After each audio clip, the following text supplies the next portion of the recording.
ناظرین جہنم میں پہلا دن کیسا ہوگا، اس حوالے سے ایک فرضی کہانی آپ کو سناتے چلیں تاکہ آپ کو آج کے موضوع کو بہتر طریقے سے سمجھایا جا سکے۔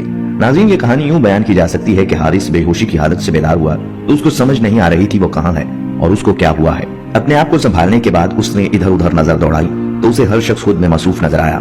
اس نے بڑی عمر کے ایک شخص کو روکا اور حارث نے گھبراتے ہوئے پوچھا، بابا جی یہ جگہ کون سی ہے؟ تو بابا جی بولے، ابھی نئے نئے آئے ہو تم۔ کیا مطلب؟ حارث بولا، کون آیا؟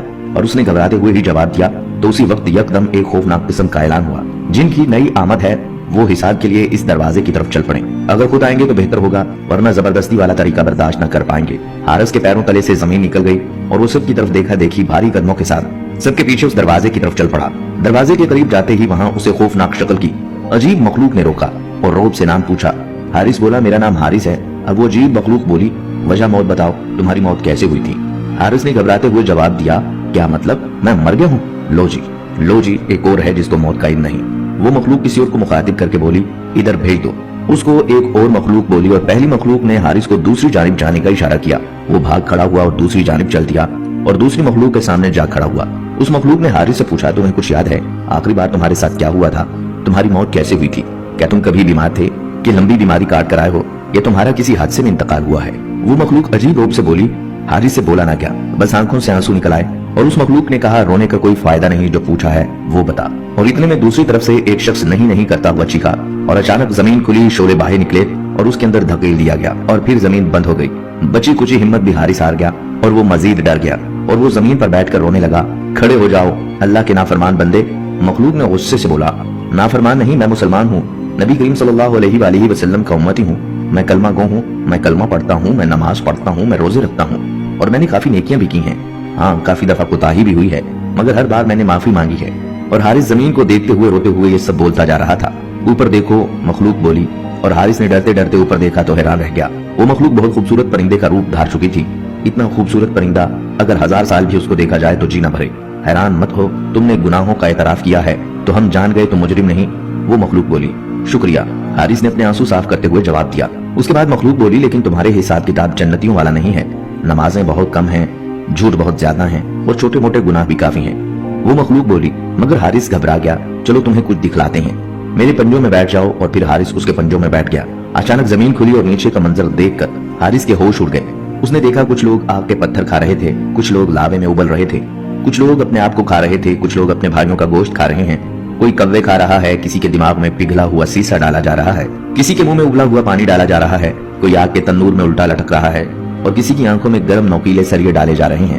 ان سب کے دماغ ابل رہے ہیں، ہر طرف چیخ و پکار تھی، ہر طرف ایک ایسا عالم ہے جس کو بیان کرنا ناممکن تھا۔ حارث چیخ اٹھا اور چلایا اور کہنے لگا، خدا کے واسطے مجھے یہاں سے لے چلو۔ وہ مخلوق بولی، جانتے ہو ان سب کو اللہ کی طرف سے سزا ملی ہے۔ نہیں، میرا اللہ اتنا ظالم نہیں، اس رب نے قرآن مجید میں فرمایا ہے کہ وہ رحمان اور رحیم ہے اور ہمیں 70 ماؤں سے زیادہ پیار کرتا ہے، ایسا نہیں ہو سکتا۔ اور یہ سب حارث بول رہا تھا۔ اس پرندے نے ایک دم اپنی پرواز اونچی کی اور جہنم سے باہر لایا۔ حارث تمہارا وقت پورا ہو گیا، وہ مخلوق بولی اور ایک دم سے حارث کو جھٹکا لگا۔ اس کی آنکھ کھلی تو وہ کچھ بول نہیں پا رہا تھا، صرف سن سکتا تھا۔ مبارک ہو مسز حارث، امید نہیں تھی کہ حارث بچ جائے گا، چوٹ بہت گہری تھی، اللہ تعالیٰ نے اپنا کرم کیا اور ان کی جان بچ گئی۔ یہ سب کچھ ڈاکٹر بول رہا تھا۔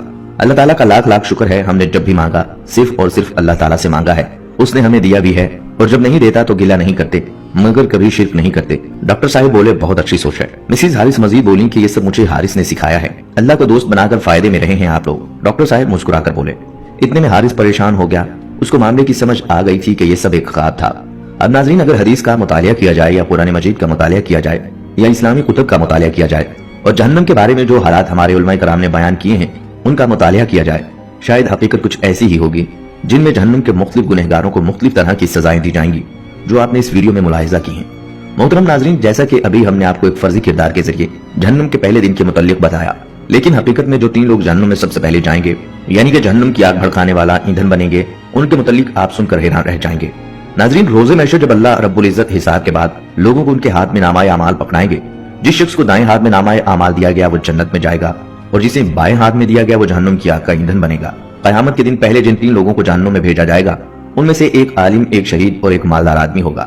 حضرت ابو ہریرہ رضی اللہ تعالیٰ عنہ سے ایک اور حدیث میں روایت ہے جس کا مفہوم ہے کہ رسول اللہ صلی اللہ علیہ وسلم نے فرمایا کہ اللہ تعالیٰ سب سے پہلے اس آدمی کو بلائیں گے جس نے قرآن سیکھا، اور اس آدمی کو جو بظاہر اللہ کی راہ میں قتل یعنی شہید کیا گیا، اور ایک بہت مالدار آدمی کو اور اللہ تعالیٰ اس عالم سے فرمائے گا کہ کیا میں نے تمہیں اس کا علم نہیں دیا تھا جو کچھ میں نے اپنے رسول صلی اللہ علیہ وآلہ وسلم پر نازل کیا؟